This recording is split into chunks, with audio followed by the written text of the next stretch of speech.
Welcome to Escape Artist, the podcast where we celebrate the bold souls who have dared to break free from the confines of the corporate 9-to-5 grind to pursue their passions and create a life of personal and financial freedom.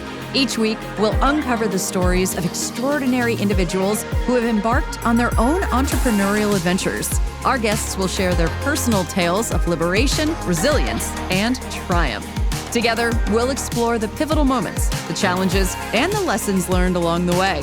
So join me as we embark on a journey of discovery, courage, and boundless potential. Let's design the life you've always dreamed of, where the only boss is you. Here's your host, Laura Demetrius. I am really excited about today's episode, and I adore this person. I love learning about their journey, and I know that you will too. Don Mamone is a speaker, identity coach, and consultant, teaching audiences and clients how to reach their maximum potential and impact by discovering and embracing their true identity, and supporting companies dedicated to safe spaces that support unapologetic authenticity. I know that you're going to love Don as much as I do. Without further ado, here's their story.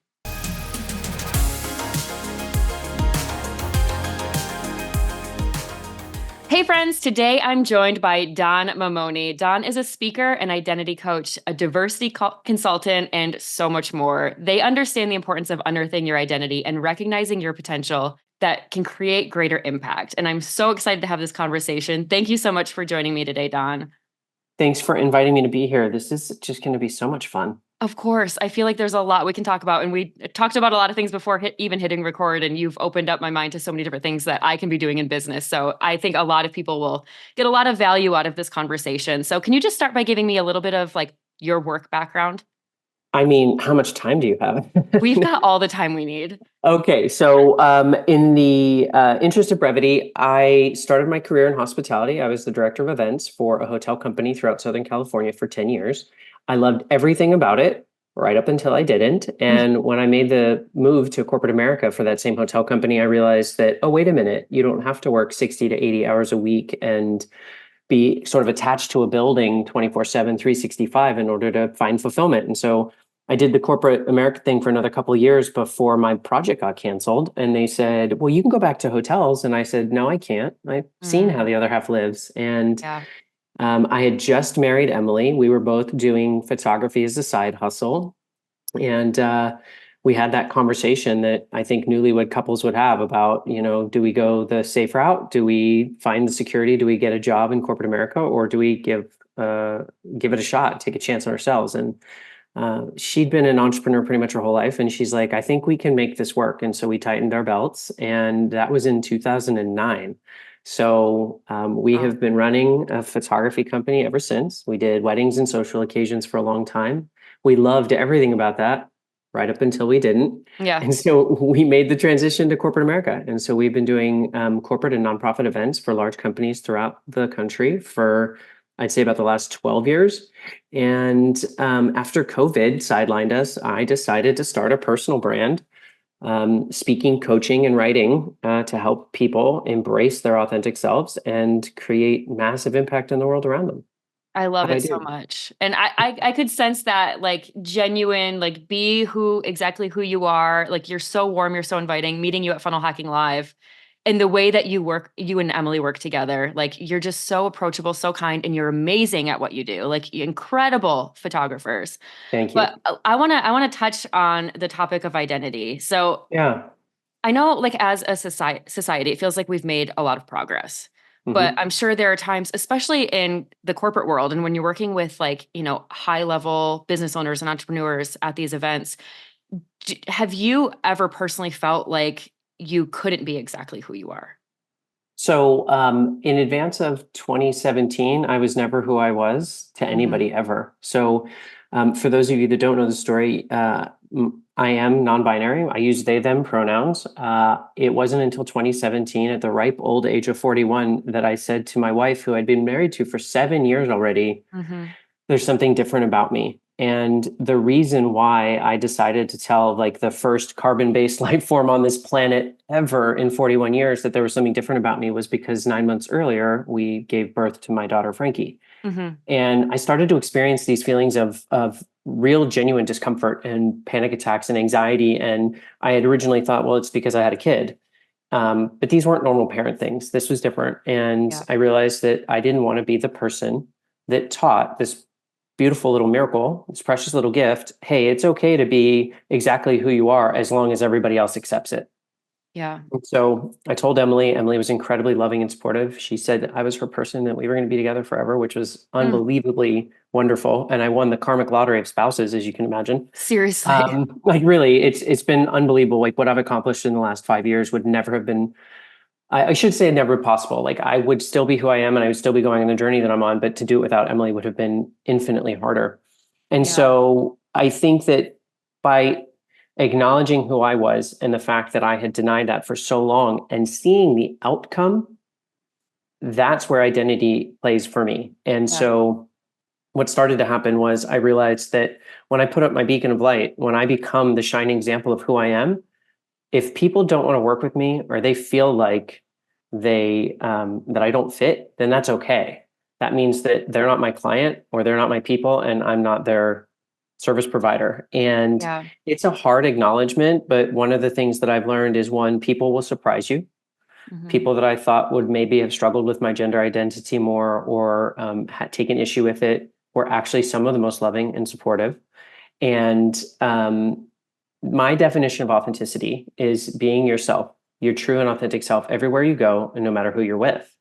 And that means that when I go to photograph a corporate event as a non-binary individual, I dress appropriately for the circumstance based on my gender expression, which Yeah. means I'm not going to show up in a pink prom dress. It means I'm going to show up in maybe a black t-shirt, a black blazer, black palazzo pants, or some sort of trouser. And I do wear makeup. I do wear earrings. And most of my clients celebrate that. That's And amazing. there's always a space for us. Yeah.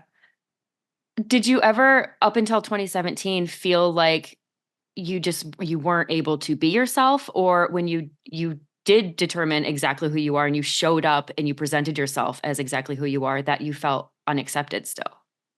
So that's a very complicated question, but with a very simple answer. And that's that it's never easy, but it's always worth it. And Yeah. so what I found was when I came out to Emily, I still wasn't ready to come out to the rest of the world. And I didn't even really know what coming out meant because I'm a product of the 80s. There was no representation for what I felt. So we had gender bending pop stars and musical artists. And, I reference like David Bowie and Steven Tyler and people who Yeah. sort of blurred the line between gender, but they were rock stars, Laura. I'm not a rock star. Like Yeah. I couldn't look at them and be like, I'm going to be that someday. And so much of it was about me figuring out who I was. And so um, we as human beings search for belonging and acceptance. And what the difference was for me when authenticity stepped in and I refused to continue to compromise who I was, I worried less about where I belonged and who I was accepted by.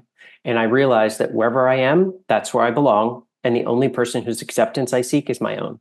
I love that. And it really did make all the difference in the world. Now, that took a great deal of time and energy. And so the other thing is like, it's not always easy, but it's always worth it kind of thing. I also tell people that you get to do this in your own pace, at your own time, and in your own way. And for some people, it's like a bullet train. Like they figure it out and they just go.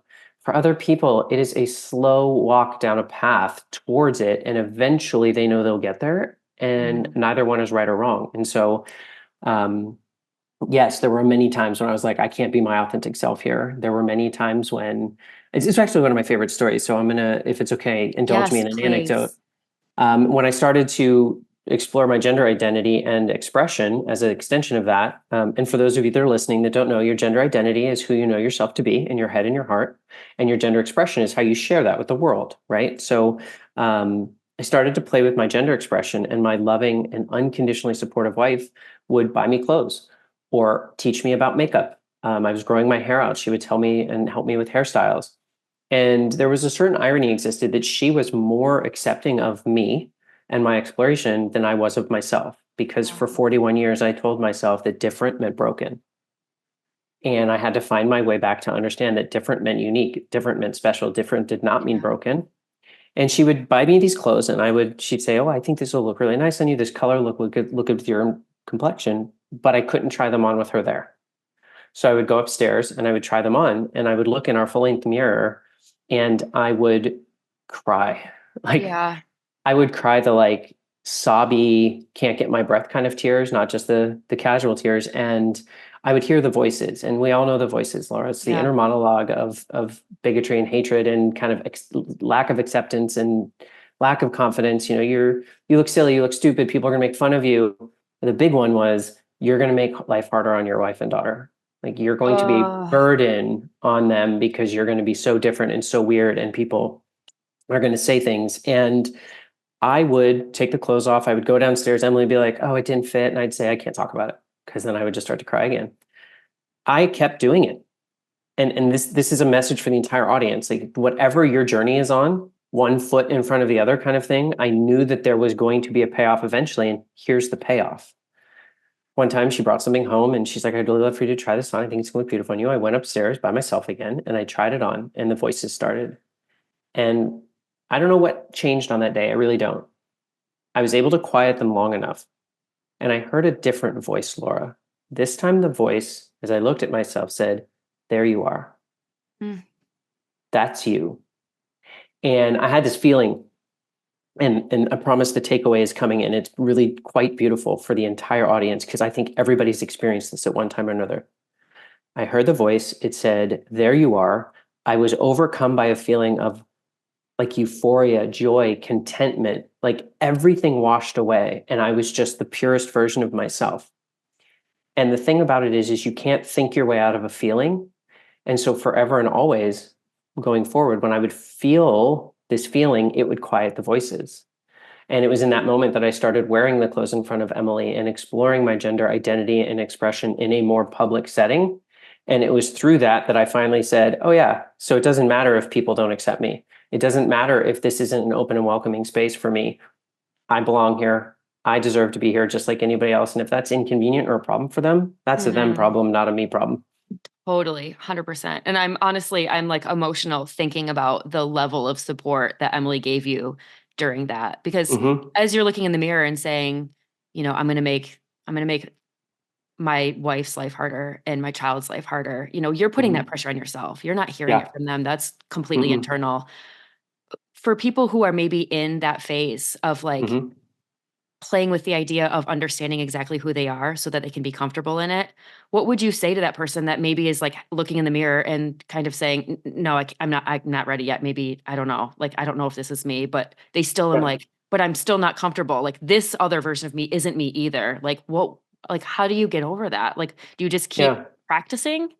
Yeah, so deliberate practice is one. I'm going to tell you sort of a something that I learned, and then I'm going to tell you another Emily story because it really is such a beautiful way to crystallize how I like the experience I was having from the outside looking in.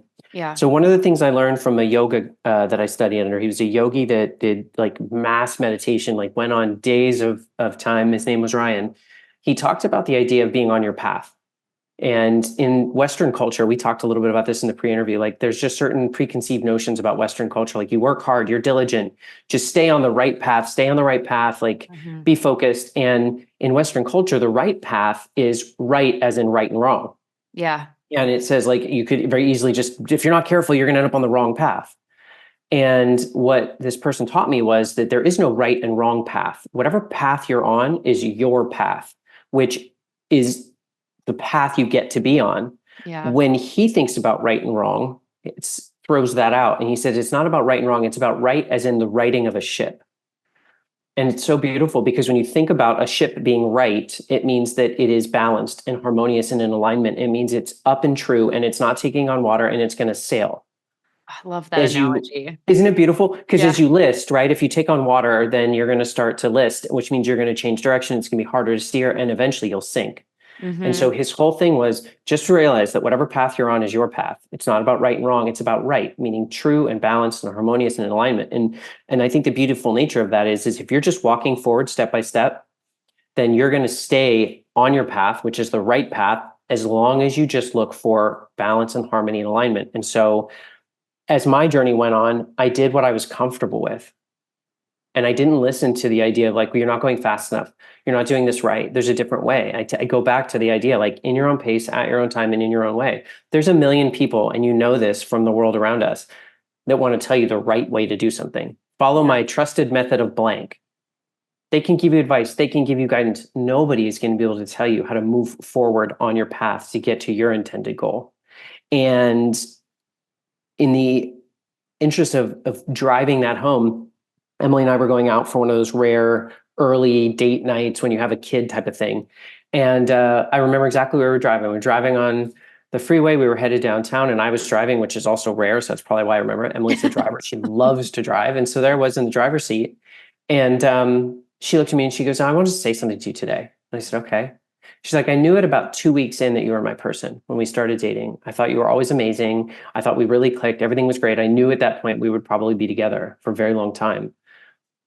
But ever since you came out, you're a better everything. And that says a lot, because I thought you were pretty amazing back then, but you're a better spouse, you're a better parent, you're a better son, you're a better client, you're a better boss to the people that work with us. Like, you are a better everything. And Wow. I'm the comedian in the family, Laura. And I said, don't make me cry when I have makeup on. Because we were going out for date night, but the sentiment was so beautiful. And I thought about that. And I thought, everybody has the opportunity to experience this and to share this with the world. Because when we are not suppressing things about us, when we are not worried about like, am I allowed to do this? Am I expected to do that? All that energy that's going into protecting the things that we think we're not allowed to shut, those get put into the things that we get to do, the impact that we get to have, the way that we get to shine, the way that we get inspiration. So for those of you that are listening that are in this place of like, I don't know, is this me? Is this me? Am I allowed to? You are who you are, and you're a beautiful creature, and you're going to do amazing things in the world. And I see you and I love you for everything you are and everything you're creating. And you get to do that too, at whatever pace and whatever way you want. That's incredible. And I can see how by fully stepping into that and owning it and being able to be yourself, both internally and expressively, like how that just in turn creates greater impact and lets other people feel like there is a space for them to do more of that. How important do you think it is to be your true authentic self in business? So I love the transition here, because so much of my personal growth, and I was doing well. Like we were crushing life. Like we had a great business. We were doing the business together. Our clients loved us.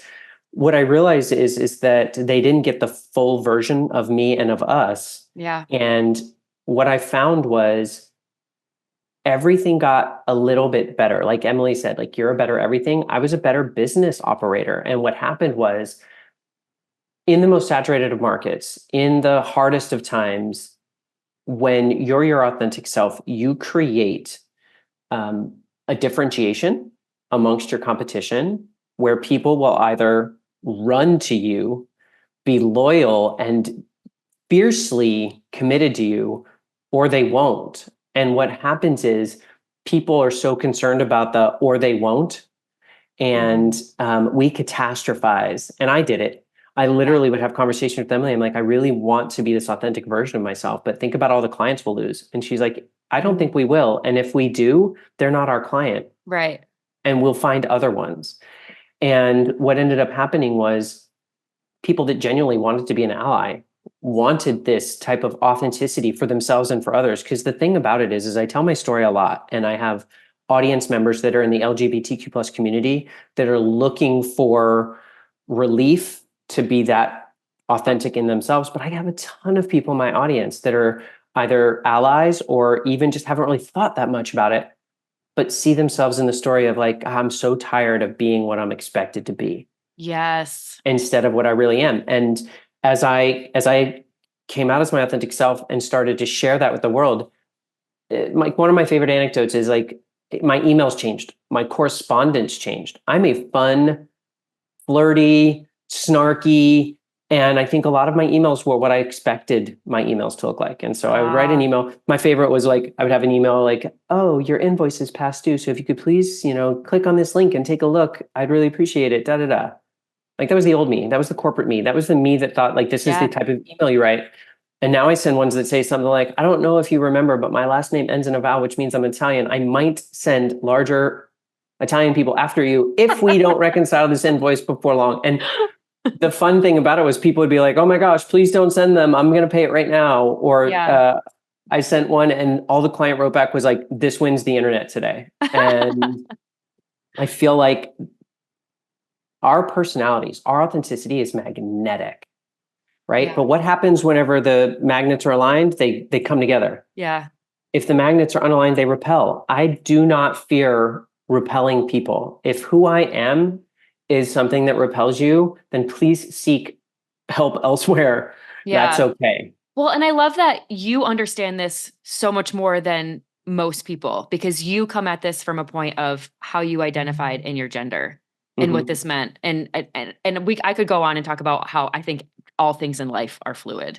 But what I Mm-hmm. think is really powerful too is like for most people, there's still this sense of identity. It doesn't matter if it's gender, if it doesn't matter if it's the personality that you're afraid to put out on there, or your email, your tone, whatever it is, Mm-hmm. all of that still applies to who you are and how you present yourself. And I think that's so important because I, working for different businesses for so long and working for others, started to realize like, I tend to forget that I am my own person. I do have my own voice. I don't have to Mm-hmm. use this tone that I used in this other business because that Mm-hmm. was who I thought, professional corporate Laura was. I get to be Yeah. myself. And there are people who are going to be like, no, that's too much, or you're coming on too strong or whatever. But like, you're right. Like that is also important too. Like those aren't my people. My people will come to me because of who I am and because I'm putting it out there. And there's so much to be said about just letting yourself do your own thing and being authentic because it will connect with people. Like It it's will connect with crazy. people. And when you're disingenuous, when you're inauthentic, people smell it out like pigs smell out truffles. Oh Like yeah. before you know it, they'll look at Mhm. you and they'll be like, I don't know. And I think that one of the things we get to touch on, and you're so beautifully uh, pointed this out from a business perspective. What it really boils down to is what is professional. I'm using the Mm, podcast air quotes, right? yeah. There's this feeling like what is professional. For a very long time, professional meant women show up at work in nylons, high heels, and a skirt.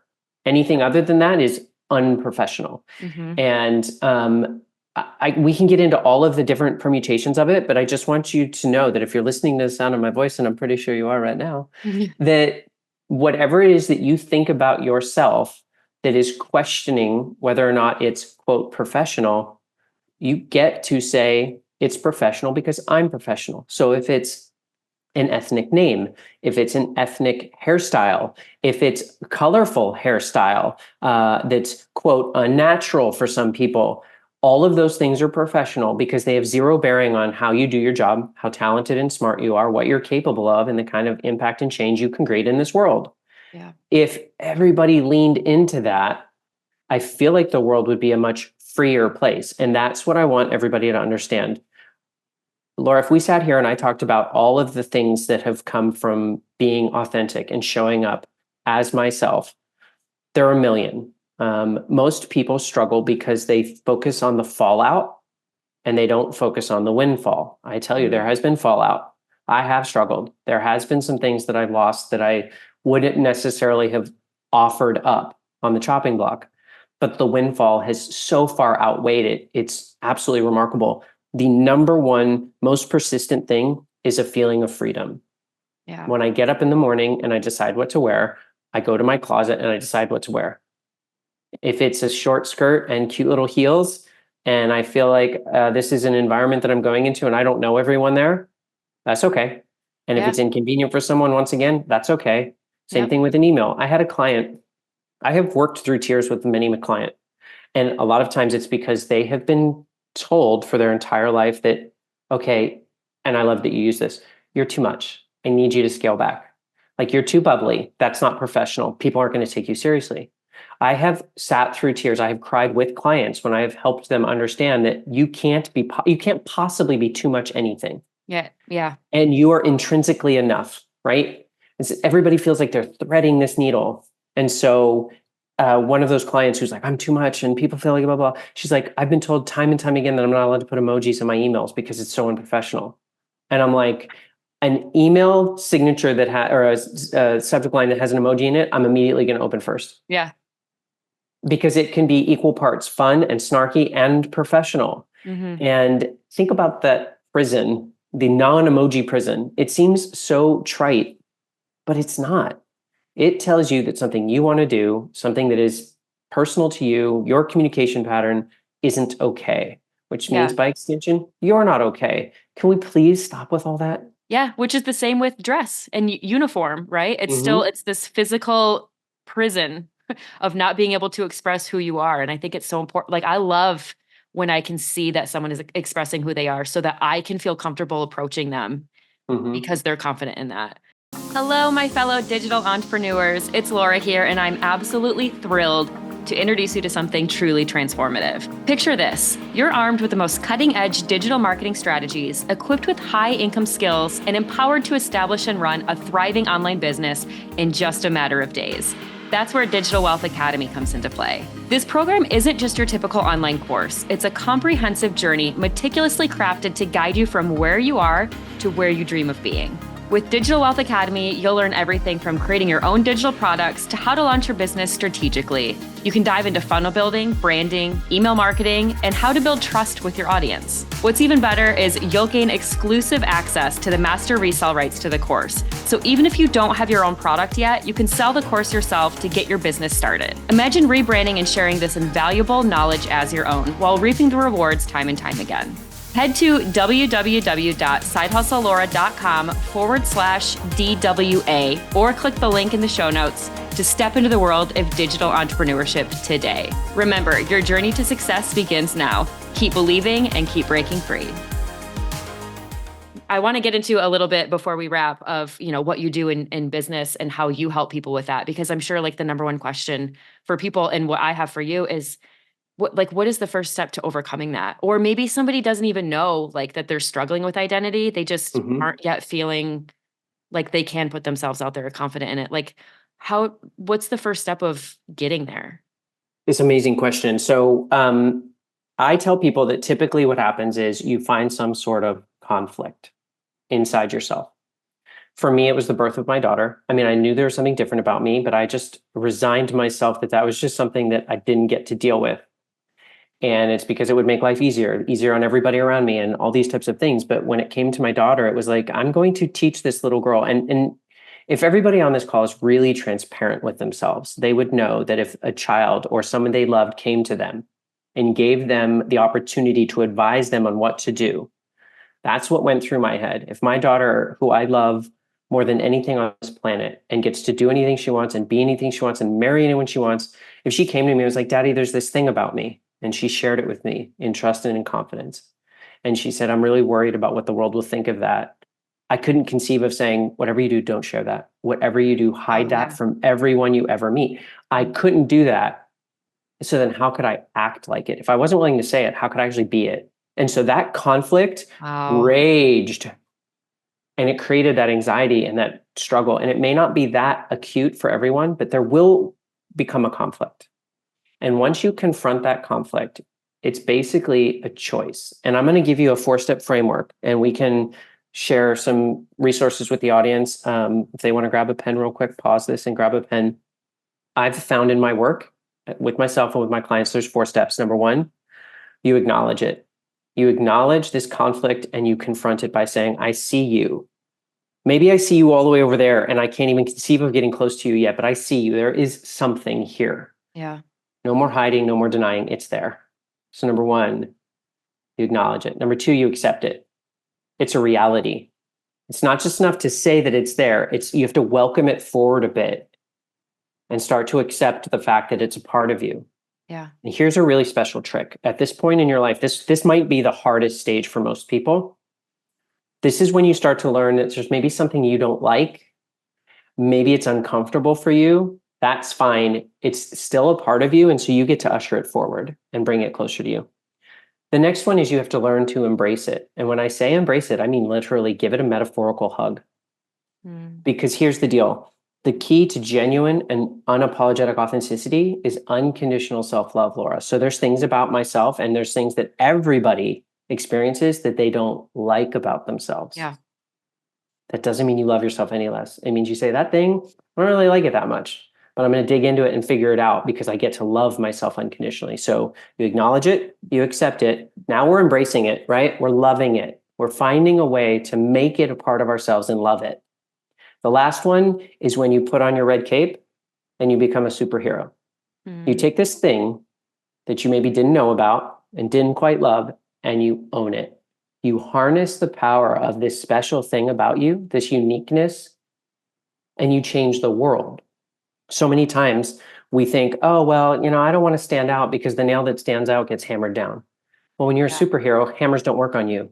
So go ahead and stand up, be loud and proud, because what you think was your kryptonite is actually your superpower, and you can use it to change the world. It takes time, it takes energy. That's kind of the process I go through with my clients. I serve as their guide, whereas they're doing all the heavy lifting. I'm literally just kind of helping them make their way down their path. But those 4 steps will ensure that you're moving forward, even if it's at a snail's pace. You'll start to move forward to that place of, oh man, I don't know what to tell you all. I love myself unconditionally. I'm going to live unapologetically. And if that's inconvenient for you, I'm sorry, but I'm not sorry. That's so beautiful. And you're right. Like, everyone is going to have their own pace. But I think if you go back to that analogy that you mentioned before about the ship being right, it doesn't matter how long it takes. Like, you are on your own path, you are right, and you're making progress, and you're becoming more yourself every day. And that's just like the most beautiful thing. And it's such a gift. It's such a gift to be yourself for other people. It is, and it really does serve as a beacon of light, right, to help others. And I know that so much of this podcast is about people going into entrepreneurship. And one of the things that Emily and I learned was, when you find this level of authenticity and differentiation, right? One of the things I tell people is your unique brand is an extension of your authentic identity. Okay. And so if you're out there saying like, well, this is me, this is who I am, and then you draw a line and then you say, but this is my brand.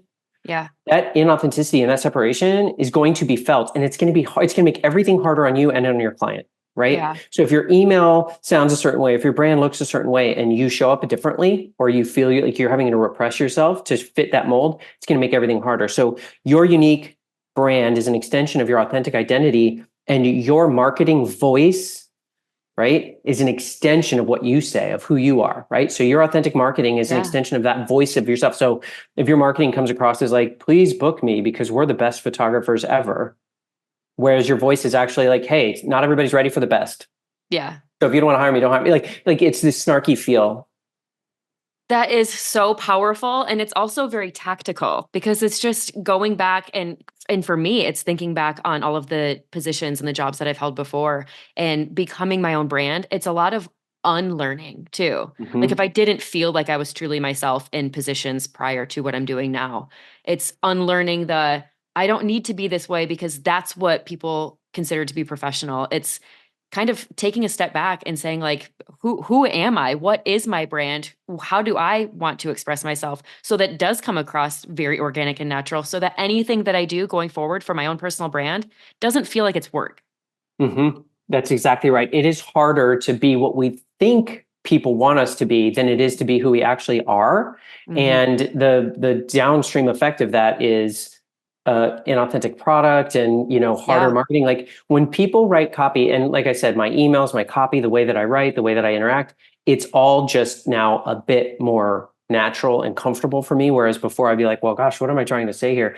The way that I phrase it now as an author is I found my voice. And I think part of that is because I just say what I say, and I say it in a way that I know is true and authentic to me. And I say it to the person that's on the other side of whatever it is that I'm writing. And I no longer worry like, well, is somebody going to take this like blah?